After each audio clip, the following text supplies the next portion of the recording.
Aza maman ndako alinga bi malibana. Ba musutu même bala ninga bien te mabe ko ngata te bazo attribuer ngo Daniel Mbanga ko sa polygamie non. Nazo pénaliser polygamie. Na ko ko fixer montant à d'autres te na font rapport sa polygamie mais désordre sociétal. Papa na papa za na maman na ndako. Maman na maman azana tata ndako. Polygamie dans sa version polygynique et polyandrique proscrit na Congo avec cette proposition de loi. Président de la République Félix Antoine Tshisekedi a dédié Kimboko Mboko Nzambe. Pour Nzambe abanda ko faciliter sur la tâche à ouvrir ba axe de développement, il faut to bongisa no mabota na biso famille, société banana la famille. To ko bana tete osa kindumba après dimanche to kele la l'église, to se Nzambe pambola. C'est fait pas. Bon moi il débat, la député monsieur Baboy polygamie, comme tous ba dit polyandrie. Ba ba dire la polygamie non. Ngai a proposé pénalisation sur polygamie. Pourquoi? L'expérience, comme avocat, a constaté que contentieux mingi successueux a dû à polygamie. Papa est égoïste. Aligné moi si moi bas Congo, moi si moi ban muluba muswai. Attends moi koufi. Atiki basiwana au 7 bana au 10 au 12. Au lieu de passer un testament, on a benaye, on a un testament qui est pas kaboyable ou calmement.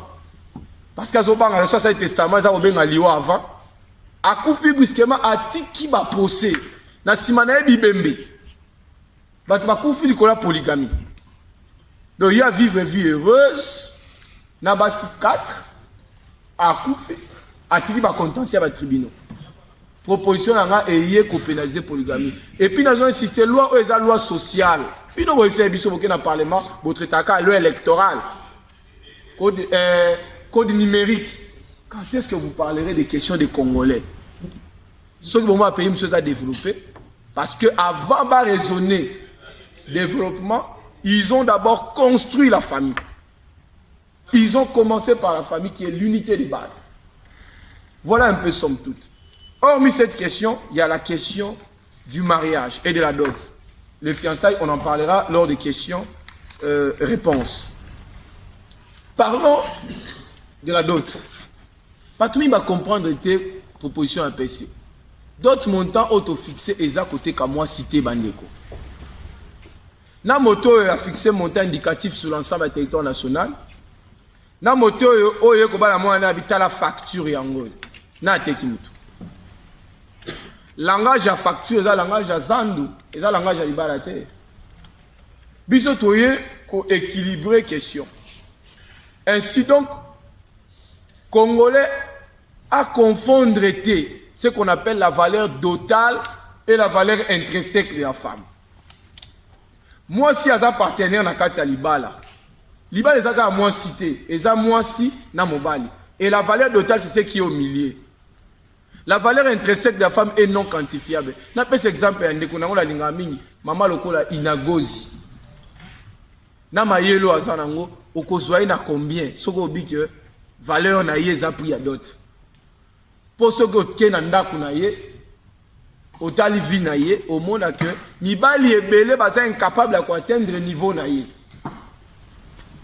Si comment on le que d'autres a pris à moi si. D'autres ils ont motuya de une valeur totale. Voici maintenant les innovations à loi. 2 innovations seulement, innovation à liste et innovation à montant. Na liste na lobby boye. Na 4 liste il y a 3 sous-innovations. Première innovation est la interdiction ya koko tisaba objet o eza coutume na binoté. Na longoli makamba ba vache banandete. Na ba vache. Na longoli double facturation ba Congo te ezali. Ba papa ba Congo bo double facturation ezali. Liste à noko ezali. Na longoli machette ba tabandundu te. Na longoli pirogue ba Équateur te ezali. Mais na pekisi kaka ke. Soko za mongo, bosenga ba boîte pa bino, ko bakisa ngombe te ya babashi. Est-ce qu'il y a ça mabe? Deuxième aspect ba maman. Interdiction à cause de bloc moderne. Ceux qui vont protéger la coutume, restez dans la coutume jusqu'au bout. Pourquoi Koko tissa moto Gizi? Aussi moto Gizi au tien Pourquoi Koko tissa groupe électrogène? Koko tissa catch. Kabelo 30 pouces. Est-ce que Koko a besoin de Kabelo? iPhone 14 Pro Max. Tous les kits complet, il y a Canal Plus un abonnement à 2 ans. Au mami qui m'a mbaya bateau. Autre aussi sa classe car à lobby. Tout défi il y a $3,000. L'intention de que d'autres c'est quoi. Ceux qui n'ont pas bon à d'autres, n'a foutu non. La dot est une fête. Et cette fête est partagée. Dans la dot, il n'y a pas que la jeune fille qui va vers la dot. Il y a également le jeune garçon qui vient vers la dot. Vous ne gagnez pas que les biens au besoin, mais vous gagnez toute une vie. Vous avez un jeune homme, peut-être qui sera député national, ministre, qui entre dans votre famille. Il n'y a pas que les biens. Tenez, même alors, tout est bien banda qu'on a besoin de bali. Parce qu'on va vendre les membres de la famille à base. Bah, pesio d'autres foutis, mais bah, tinelio bandeko. Ce que je ne connais pas problème, bah, tinelio bandeko. Et chez nous, par exemple, bah, la dot ne finit pas. D'autres gens qui ont amené dans ma famille, et aux en a besoin de problème, au Koya, d'autres wana, futaki wana, et créer déjà lien entre eux, na moi mobile, wana famille na bango, vous devenez une famille. Va bien faire d'autres qui dans la famille parce que c'est ma vie privée. Troisième sous-innovation dans cette innovation sur la liste d'État, c'est l'interdiction de la surfacturation. Et l'autre boy, tu vois que vous avez basé comme congolaise et que mon moteur est la liste, il 12 pantalons, 15 super wax. Donc c'est tout ce que nous avons refusé. C'est ça qui constitue l'innovation. Mais s'agissant du montant, conformément à l'article 12 de la Constitution, nous voulons placer tous les Congolais sur le pied d'égalité. Ainsi, nous proposons désormais que le montant de la dot na Kinshasa Mobimba, Congo Mobimba, et Koikoleka, $500.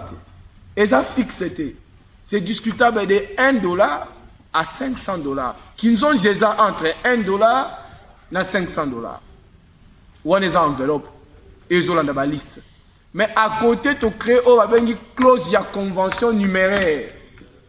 Où ils ont permis de mobile à Zanambongo à Kende au-delà de 500, ça 10 000, 20 000, 30 000 $, autant qu'il veut même 100 000 $ ou 1 million.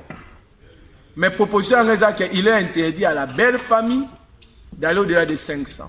Comme conséquence, nous voulons accorder des facilités légales aux jeunes qui doivent fonder des foyers, qui ne peuvent pas être empêchés parce que d'autres ils ont ébélé. Ceux qui osent l'ambon ébélé, aux politiciens, aux ministres, aux je ne sais qui PDG, qui est dans la clause de la convention numéraire. Mais pour empêcher les jeunes autres aussi sa classe, aux jeunes avocats, toi aux jeunes banquiers, toi aux jeunes médecins, ton chauffeur ou un taxi à Zokumba Balate. C'est-à-dire, à 10 ans pour Bala, parce que conjoncture en Bogo Sengibongo et que lui n'a pas de moyens. Non. On sait que Dieu bénit tout le monde dans les mariages. Si Kapé Ménisia a béni dans les mariages. Si Kapé chauffeur a béni dans les mariages. Ça est possibilité à bénéficier de la discussion de 1 à 500. Yo osa Mbongo Belé qui est dans la clause de la convention numéraire. Voilà proposition à Bisso sans stopper Siango. Et Toza, est-ce qu'on a disposition à Bino pour la question-réponse? Nous vous remercions. Alors, permettez-moi, honorable, nous faisons